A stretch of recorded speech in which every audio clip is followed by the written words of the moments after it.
Hi hello guys, welcome back to Adya colourful. ನಾನು Suma. Friends, ಇವತ್ತಿನ ವಿಡಿಯೋದಲ್ಲಿ ಒಂದು ಈವ್ನಿಂಗ್ ಸ್ನ್ಯಾಕ್ಸ್ ರೆಸಿಪಿನ ನಿಮ್ಮ ಜೊತೆ ಶೇರ್ ಮಾಡ್ಕೊಳ್ತಾ ಇದ್ದೀನಿ. ಈ ಒಂದು ಸ್ನ್ಯಾಕ್ಸನ್ನು ಕೂಡ ನೀವು ಒಂದ್ಸಲ ತಯಾರಿಸಿ ಅದನ್ನು ನೀವು ತಿಂಗಳವರೆಗೂ ಕೂಡ ಸ್ಟೋರ್ ಮಾಡಿ ಇಡ್ಬೋದು. ಅಷ್ಟು ಟೇಸ್ಟಿಯಾಗಿರುವಂತಹ ಈಸಿಯಾಗಿರುವಂಥ ಒಂದು ಈವ್ನಿಂಗ್ ಸ್ನ್ಯಾಕ್ಸ್ ಇದು. ಅಥವಾ ಕಾಫಿ ಟೀ ಟೈಮ್ಗೆ ನೀವು ದಿಢೀರಾಗಿ ಕೇವಲ 15 ನಿಮಿಷದಲ್ಲಿ ಮಾಡ್ಕೊಳ್ಳುವಂಥ ರುಚಿಯಾಗಿರುವಂಥ ಒಂದು ಸ್ನ್ಯಾಕ್ಸು. ಸೊ ಖಂಡಿತವಾಗ್ಲೂ ಇದಕ್ಕೆ ನಾವು ಬೇಯಿಸೋದು ಬೇಡ ಅಥವಾ ಒಣಗಿಸೋದು ಬೇಡ. 15 ನಿಮಿಷದಲ್ಲಿ ಗರಿಗರಿಯಾದ ಆಲೂ ಸ್ನ್ಯಾಕ್ಸನ್ನು ತಯಾರಿಸಿ, ಆಲೂ ಲಚ್ಚಾ ನಮ್ಕೀನ್ ಅಂತ ಹೇಳ್ತೀವಲ್ವ. ಸೊ ಆ ಒಂದು ಆಲೂ ಸ್ನ್ಯಾಕ್ಸನ್ನು ಒಂದು ಸಲ ತಯಾರಿಸಿ ಸ್ಟೋರ್ ಮಾಡಿ ಇಟ್ಕೊಳ್ಳಿ ಫ್ರೆಂಡ್ಸ್. ತುಂಬಾ ಈಸಿಯಾಗಿ ಮಾಡ್ಕೊಳ್ಳುವಂಥದ್ದು. ಇದಕ್ಕೆ ಜಾಸ್ತಿ ಟೈಮ್ ತೊಗೊಳೋದಿಲ್ಲ. ನಾವು ಖಂಡಿತವಾಗ್ಲೂ ಆಲೂ ಒಂದು ಸ್ನ್ಯಾಕ್ಸ್ ಅಥವಾ ಒಂದು ಚಾಟ್ಸ್ ಅಥವಾ ನಾವು ಚಿಪ್ಸನ್ನು ಮಾಡ್ಕೋಬೇಕು ಅಂದರೆ ಖಂಡಿತವಾಗ್ಲೂ ಅದನ್ನು ಬೇಯಿಸಬೇಕಾಗುತ್ತೆ, ಒಣಗಿಸ್ಬೇಕಾಗುತ್ತೆ, ಮತ್ತು ಅದನ್ನು ಎಣ್ಣೆಯಲ್ಲಿ ಫ್ರೈ ಮಾಡ್ಕೋಬೇಕಾಗುತ್ತೆ. ಅದು ತುಂಬಾ ಪ್ರೊಸೀಜರ್ ಇರುತ್ತೆ. ಆದರೆ ಇದು ತುಂಬಾ ಈಸಿಯಾಗಿ ಮಾಡ್ಕೊಳ್ಳೋ ಅಂಥದ್ದು. ಗರಿಗರಿಯಾಗಿ ಇರುತ್ತೆ. ತುಂಬಾ ನಿಮಗೆ ಖಾರ ತಿಂತಿರಲ್ಲ ಅದೇ ಥರ ಅನಿಸುತ್ತೆ. ಯಾಕೆಂದರೆ ಅಷ್ಟು ದಿಢೀರಾಗಿ ಮಾಡ್ಕೊಳ್ಳೋ ಅಂಥದ್ದು ಮತ್ತು ಅಷ್ಟೇ ಗರಿಗರಿಯಾಗಿರೋ ಅಂಥ ಸ್ನ್ಯಾಕ್ಸ್ ಇದು. ಸೊ ಖಂಡಿತವಾಗ್ಲೂ ಒಂದು ಸಲ ತಯಾರಿಸಿ. ಓಕೆ ಫ್ರೆಂಡ್ಸ್, ನೀವಾದರೂ ಫಸ್ಟ್ ಟೈಮ್ ನನ್ನ ಚಾನಲ್ಗೆ ವಿಸಿಟ್ ಮಾಡಿದ್ರಿ, ಪ್ಲೀಸ್ ನನ್ನ ಚಾನಲ್ನ ಸಬ್ಸ್ಕ್ರೈಬ್ ಮಾಡ್ಕೊಳ್ಳಿ, ಹಾಗೆ ಲೈಕ್ ಮಾಡಿ ಮತ್ತು ಹೆಚ್ಚೆಚ್ಚು ಶೇರ್ ಮಾಡಿ ಫ್ರೆಂಡ್ಸ್. ಓಕೆ, ಇಲ್ಲಿ ಆಲೂಗೆಡ್ಡೆಯನ್ನು ತೊಗೊಂಡಿದ್ದೀನಿ. ಸುಮಾರು ಆಲೂಗೆಡ್ಡೆ, ಇಲ್ಲಿ ಒಂದು 3/4 kg ಆಗುವಷ್ಟು ಆಲೂಗೆಡ್ಡೆಯನ್ನು ತೊಗೊಂಡಿದ್ದೀನಿ. ಸೊ ನೋಡ್ಬೋದು ನೀವು ಕೂಡ. ನಿಮಗೆ ಜಾಸ್ತಿ ಕ್ವಾಂಟಿಟಿಯಲ್ಲಿ ಬೇಕು ಅಂದರೆ ಖಂಡಿತವಾಗ್ಲೂ ಜಾಸ್ತಿ ನೀವು ತೊಗೊಂಡು ಅದನ್ನು ಸ್ಟೋರ್ ಮಾಡಿ ಇಟ್ಕೊಳ್ತೀವಿ ಅಂದರೆ ಖಂಡಿತವಾಗ್ಲೂ ಜಾಸ್ತಿ ಮಾಡ್ಕೋಬೋದು. ಅಥವಾ ಇಲ್ಲ ನಮಗೆ ಸ್ವಲ್ಪ ಫಸ್ಟಿಗೆ ನಾವು ಹೇಗೆ ಮಾಡಿ ನೋಡ್ತೀವಿ ಅಂದರೆ ನೀವು ಸ್ವಲ್ಪ ಕ್ವಾಂಟಿಟಿನ ಉಪಯೋಗಿಸಿ ಮಾಡಿ ಫ್ರೆಂಡ್ಸ್. ಓಕೆ, ನಾನಿಲ್ಲಿ ಇಷ್ಟು ಆಲೂಗೆಡ್ಡೆಯನ್ನು ಸಿಪ್ಪೆನೆಲ್ಲ ಕ್ಲೀನ್ ಮಾಡಿ ಅದನ್ನು ತೊಗೊಂಡಿದ್ದೀನಿ. ನೋಡ್ಬೋದು ನೀವು. ಅದಾದ ನಂತರ ಸ್ಲೈಸರ್ ಇರುತ್ತಲ್ಲ, ಸೊ ಅದರಿಂದ ಈ ರೀತಿ ಆಲೂಗೆಡ್ಡೆಯನ್ನು ತೊಳೆದು ನಾನು ಸ್ಲೈಸ್ ಮಾಡ್ಕೊಳ್ತಾ ಇದ್ದೀನಿ. ನೋಡ್ತಾ ಇದ್ದೀರಲ್ಲ, ಈ ರೀತಿಯಾಗಿ ಸಣ್ಣ ಸಣ್ಣ ಸ್ಲೈಸನ್ನು ಮಾಡ್ಕೊಳ್ಳೋಣ. ನೋಡಿ, ಹೀಗೆ ನಮಗೆ ಸ್ಲೈಸ್ ರೀತಿ ಬರಬೇಕು. ಇದೇನಿದು ಚಿಪ್ಸ್ ಮಾಡ್ತಾ ಇದ್ದೀರಲ್ಲ ಅಂತ ಅಂದ್ಕೋಬೇಡಿ, ಖಂಡಿತವಾಗ್ಲೂ ಚಿಪ್ಸ್ ಅಲ್ಲ ಇದು. ಈಗ ನೋಡಿ, ಈ ರೀತಿಯಾಗಿ ಫಸ್ಟು ಸ್ಲೈಸನ್ನು ಮಾಡ್ಕೊಳ್ಳೋಣ. ಯಾಕೆ ಅಂತಂದರೆ ನಾವು ಸಣ್ಣದರಲ್ಲಿ ತುರಿಯೋದ್ರಿಂದ ಅದು ಸಣ್ಣ ಪೀಸ್ ಚಿಕ್ಕ ಪೀಸ್ ಬರುತ್ತೆ. ಆದರೆ ಈ ರೀತಿ ಮಾಡೋದ್ರಿಂದ ತುಂಬಾ ನಮಗೆ ಆಲೂಗೆಡ್ಡೆ ಅಷ್ಟೇ ಉದ್ದ ಬರುತ್ತೆ, ಹಾಗೆ ಸ್ವಲ್ಪ ದಪ್ಪ ಕೂಡ ಬರುತ್ತೆ. ನೋಡ್ತಾ ಇದ್ದೀರಲ್ಲ, ಈ ರೀತಿಯಾಗಿ ನಾವು ಆಲೂಗೆಡ್ಡೆ ಪೀಸಸ್ನ ಇಟ್ಟು ಅದನ್ನು ಜೋಡಿಸ್ಕೊಂಡು ನೋಡಿ, ಈ ರೀತಿಯಾಗಿ ನಮಗೆ ಎಷ್ಟು ದಪ್ಪ ಬೇಕೋ ಅಷ್ಟು ದಪ್ಪ ನಾವು ಆಲೂಗೆಡ್ಡೆಯ ಒಂದು ಕಟ್ ಮಾಡ್ಕೋಬೋದು. ಅಥವಾ ಈ ರೀತಿಯಾಗಿ ನಾವು ಜಸ್ಟ್ ಮಾಡಿಕೊಂಡ್ರೆ ನಮಗೆ ಎಷ್ಟು ದಪ್ಪ ಬೇಕೋ ಅಷ್ಟು ದಪ್ಪ ಬರುತ್ತೆ. ಓಕೆ, ನೋಡ್ತಾ ಇದ್ದೀರಲ್ಲ, ಈ ರೀತಿಯಾಗಿ ನಾನು ಎಲ್ಲದನ್ನು ಕೂಡ ರೆಡಿ ಮಾಡಿ ತೊಗೊಳ್ತೀನಿ. ಅಕಸ್ಮಾತ್ ನಿಮಗೆ ಈ ರೀತಿ ಬೇಡ ಅನ್ನೋದಾದರೆ ಇನ್ನೊಂದು ಟಿಪ್ಸ್ ಏನು ಅಂತಂದರೆ, ಈ ರೀತಿ ಸ್ಲೈಸಾಗಿ ಕಟ್ ಮಾಡ್ಕೊಳ್ತೀರಲ್ಲ, ಕಟ್ ಮಾಡಿಕೊಂಡು ಅದನ್ನು ಸಮವಾಗಿ ಇಟ್ಕೊಂಡು ಸಣ್ಣದಾಗಿ ಚಾಕುವಿನಿಂದ ನೀವು ಕಟ್ ಮಾಡ್ಕೋಬೋದು. ಆಗ ಬೇಗ ಕೆಲಸ ಕೂಡ ಮುಗಿಯುತ್ತೆ, ಹಾಗೆ ನಿಮಗೆ ರಿಸ್ಕು ಕೂಡ ಜಾಸ್ತಿ ಇರೋದಿಲ್ಲ. ಓಕೆ, ಸೊ ನೋಡ್ತಾ ಇದ್ದೀರಲ್ಲ, ಈ ರೀತಿಯಾಗಿ ಸ್ಲೈಸರಿಂದನೇ ಮಾಡ್ಕೋತೀವಿ ಅಂದರೆ ಹೀಗೂ ಕೂಡ ಮಾಡ್ಕೋಬೋದು. ಎರಡೂ ಕೂಡ ತುಂಬಾ ಈಸಿಯಾಗಿ ಮಾಡ್ಕೊಳ್ಳೋ ಅಂಥದ್ದು. ನೋಡ್ತಾ ಇದ್ದೀರಲ್ಲ, ಈ ರೀತಿಯಾಗಿ ರೆಡಿ ಆಗುತ್ತೆ. ನೋಡಿ, ಜಾಸ್ತಿ ಸಣ್ಣಗೂ ಇರೋದಿಲ್ಲ ಮತ್ತು ಆಲೂಗೆಡ್ಡೆಯಷ್ಟೇ ಉದ್ದ ಕರೆಕ್ಟಾಗಿ ಬಂದಿದೆ. ಇಷ್ಟು ಇದ್ದರೆ ಸಾಕಾಗುತ್ತೆ.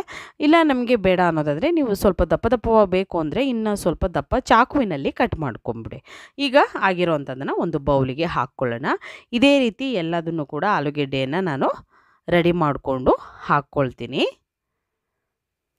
ನೋಡಿ, ಎಷ್ಟು ಸಣ್ಣ ಬೇಕೋ ಎಷ್ಟು ದಪ್ಪ ಬೇಕೋ ನೀವೇ ಇದನ್ನು ಡಿಸೈಡ್ ಮಾಡ್ಕೋಬೋದು. ಇಲ್ಲಿ ಸಣ್ಣದರಲ್ಲಿ ಚಾಕುವಿನಲ್ಲಿ ಕಟ್ ಮಾಡ್ಕೊಳ್ತೀವಿ ಅಂದರೆ ಹಾಗೂ ಕೂಡ ಮಾಡ್ಕೋಬೋದು. ಈಗ ಎಲ್ಲದನ್ನು ಕೂಡ ಒಂದು ಬೌಲಿಗೆ ಹಾಕ್ಕೊಳ್ತಾ ಇದ್ದೀನಿ. ಹಾಕಿದ ನಂತರ ಇದಕ್ಕೆ ನೀರು ಹಾಕ್ಕೊಳ್ಳೋಣ ಫ್ರೆಂಡ್ಸ್. ಖಂಡಿತವಾಗ್ಲೂ ಇದನ್ನು ತೊಳೆಯೋದು ತುಂಬಾ ಇಂಪಾರ್ಟೆಂಟು. ನಾವು ಇದನ್ನು ಚೆನ್ನಾಗಿ ತೊಳಿಲಿಲ್ಲ ಅಂದರೆ ಕಲರು ನಮಗೆ ವೈಟ್ ಕಲರಾಗಿ ಚಿಪ್ಸ್ಗಳು ಬರೋದಿಲ್ಲ. ಅದಕ್ಕೋಸ್ಕರ ಚೆನ್ನಾಗಿ ಇದನ್ನು ನಾವು ತೊಳಿಬೇಕಾಗತ್ತೆ. ಒಂದು 2 ರಿಂದ 3 ಸಲ ನೀರಲ್ಲಿ ಚೆನ್ನಾಗಿ ಇದನ್ನು ವಾಶ್ ಮಾಡ್ಕೊಳ್ಳಿ. ನೋಡ್ತಾ ಇದ್ದೀರಲ್ಲ, ಈ ರೀತಿಯಾಗಿ ಹೀಗೆ ಕ್ಲೀನ್ ಇದನ್ನು ನಂತರ ಇದರಿಂದ ಇನ್ನೊಂದು ಬೌಲಿಗೆ ಹಾಕ್ಕೊಳ್ತೀನಿ. ಇವಾಗ ಈ ಬೌಲಿಗೆ ಹಾಕ್ಕೊಳ್ಳೋಣ ಎಲ್ಲದನ್ನು ಕೂಡ. ಇದು ಕೂಡ ತಣ್ಣೀರಿಗೆ ಹಾಕ್ಕೊಳ್ತಾ ಇದ್ದೀನಿ. ತಣ್ಣೀರಲ್ಲೇ ಒಂದು 2 ರಿಂದ 3 ಸಲ ಚೆನ್ನಾಗಿ ಅದನ್ನು ವಾಶ್ ಮಾಡ್ಕೊಳ್ಳಿ. ನೀರು ನಮಗೆ ಟ್ರಾನ್ಸ್ಪರೆಂಟ್ ಬರಬೇಕು, ಅಲ್ಲಿವರೆಗೂ ನಾವು ಇದನ್ನು ಚೆನ್ನಾಗಿ ವಾಶ್ ಮಾಡ್ಕೋಬೇಕು. ಅದಾದ ನಂತರ ನೋಡಿ, ಇದಾಗಿದೆಯಲ್ಲ, ಸೊ ಇದು ಕೂಡ ಮತ್ತು ಇನ್ನೊಂದು ಬೌಲಿಗೆ ಹಾಕಿ ಅದನ್ನು ಕೂಡ ವಾಶ್ ಮಾಡ್ಕೊಳ್ತೀನಿ. ಹೀಗೆ ಒಂದು 2ರಿಂದ 3 ಸಲ ಚೆನ್ನಾಗಿ ವಾಶ್ ಮಾಡಿಕೊಂಡು ಅದಾದ ನಂತರ ಈಗ ಸ್ವಲ್ಪ ಬಿಸಿನೀರು ತೊಗೊಂಡಿದ್ದೀನಿ. ಬಿಸಿ ಅಂದರೆ ಸ್ವಲ್ಪ ಬೆಚ್ಚಗಿರುವಂಥ ನೀರು, ಜಾಸ್ತಿ ತಣ್ಣಗೂ ಅಲ್ಲ ಹಾಗೆ ಜಾಸ್ತಿ ಸುಡುವಂಥ ನೀರು ಅಲ್ಲ. ಬಿಸಿ ನೀರಿಗೆ ಇವಾಗ ತೊಳೆದಿರುವಂತಹ ಆಲೂಗೆಡ್ಡೆ ಪೀಸಸ್ನ ಹಾಕ್ಕೊಳ್ಳೋಣ. ನೋಡಿ ಇದಕ್ಕೆ ಹಾಕ್ಕೊಂಡಿದ್ದೀನಿ. ಇದು ಬಿಸಿ ನೀರು, ಬೆಚ್ಚಗಿನ ನೀರು. ಸೊ ಇದಕ್ಕೆ ನಾವು ಬೇಯಿಸೋದಕ್ಕೆ ತಗೊಳ್ತಾ ಇಲ್ಲ. ಬೇಯಿಸಬೇಕು ಅಂತಂದರೆ ಸ್ಟವ್ ಮೇಲೆ ಇಟ್ಕೊಂಡು ಇದನ್ನು ಸುಮಾರು ಒಂದು 5 ನಿಮಿಷಗಳ ಕಾಲ ಬೇಯಿಸಬೇಕು. ಅದಾದಮೇಲೆ ಅದು ಬೇರೆ ಪ್ರೊಸೀಜರು ಅಂತ ಹೇಳ್ತೀವಲ್ಲ, ಸೊ ಆ ಥರ ಅಲ್ಲ. ಇದೇ ಡಿಫ್ರೆಂಟಾಗಿರೋವಂಥ ಒಂದು ಸ್ನ್ಯಾಕ್ಸ್ ಮಾಡ್ಕೊಳ್ಳೋವಂಥ ವಿಧಾನ.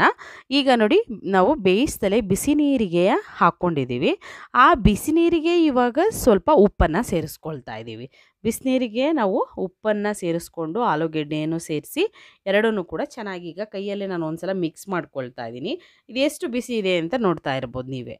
ಕೈ ಇಟ್ಟು ಅದನ್ನು ನಾನು ಮಿಕ್ಸ್ ಮಾಡ್ಕೊಳ್ತಾ ಇದ್ದೀನಿ ಅಂದರೆ ಖಂಡಿತವಾಗ್ಲೂ ಜಾಸ್ತಿ ಬಿಸಿ ಇರೋದಕ್ಕೆ ಚಾನ್ಸ್ ಇಲ್ಲ. ಇಷ್ಟಿದ್ರೆ ಸಾಕು. ಇದ್ರ ಮೇಲೆ ಪ್ಲೇಟನ್ನು ಮುಚ್ಚಿ ಒಂದು 5 ನಿಮಿಷ ನಾವು ಇದನ್ನು ಹಾಗೆ ಬಿಟ್ಬಿಡೋಣ. ನೋಡ್ತಾ ಇದ್ದೀರಲ್ಲ, ಈಗ ಬಿಸಿನೀರಿಂದ 5 ನಿಮಿಷ ಆಗಿದೆ. ಬಿಸಿನೀರಿಂದ ಇವಾಗ ಆಲೂಗೆಡ್ಡೆ ಪೀಸಸ್ನೆಲ್ಲ ತೆಗಿಬೇಕು. ಈಗ ಆಗಿರೋವಂಥದ್ದನ್ನು ನೋಡಿ ಸ್ವಲ್ಪ ಸ್ಮೂತ್ ಆಗಿದೆ. ಸೊ ನಾವು ಬೇಯಿಸಿಲ್ಲ, ಇದನ್ನು ಜಸ್ಟ್ ಬಿಸಿ ನೀರಿಗೆ ಹಾಕಿರೋದು ಅಷ್ಟೇ. ಅದಾದ ನಂತರ ಒಂದು ಟವೆಲ್ ತೊಗೊಳೋಣ. ಟವಲ್ಲಿಗೆ ಇವಾಗ ನಾವು ಈ ಆಲೂಗೆಡ್ಡೆ ಪೀಸಸ್ನ ಹಾಕ್ಕೊಳ್ಳೋಣ.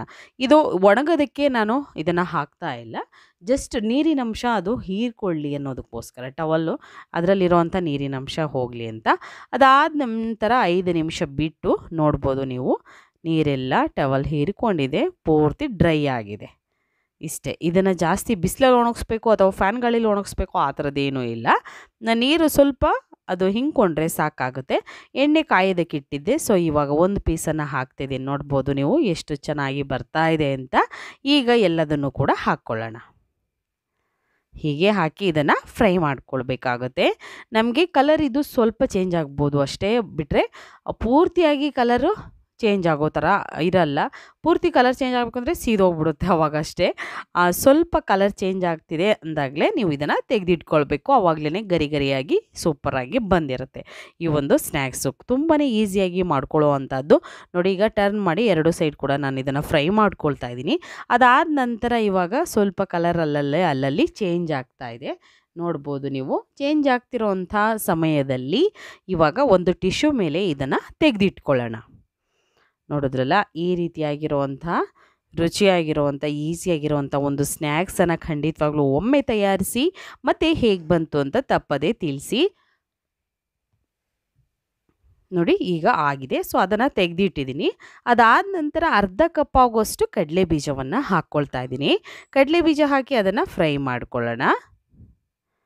ನೋಡಿ ಅದು ಕೂಡ ಸ್ವಲ್ಪ ಕಲರ್ ಚೇಂಜ್ ಆದ ತಕ್ಷಣವೇ ತೆಗೆದಿಟ್ಬಿಟ್ಟು ಅದನ್ನು ಕೂಡ ನಾವು ತೆಗಿಯೋಣ. ನೋಡ್ತಾ ಇದ್ದೀರಲ್ಲ, ಈ ರೀತಿಯಾಗಿ ತೆಗೆದಿಟ್ಟು ಅದಾದ ನಂತರ ಕರಿಬೇವನ್ನು ತಗೊಳ್ತಾ ಇದ್ದೀನಿ. ಕರಿಬೇವನ್ನು ಕೂಡ ಎಣ್ಣೆಯಲ್ಲಿ ಫ್ರೈ ಮಾಡ್ಕೊಳ್ಳೋಣ. ತುಂಬಾ ಈಸಿಯಾಗಿ ಮಾಡ್ಕೊಳ್ಳುವಂಥ ರುಚಿಯಾಗಿರುವಂಥ ಆಲೂ ಲಚ್ಚ ನಮ್ಕಿನ್ನ ನಿಮ್ಮ ಜೊತೆ ಶೇರ್ ಮಾಡ್ಕೊಳ್ತಾ ಇದ್ದೀನಿ.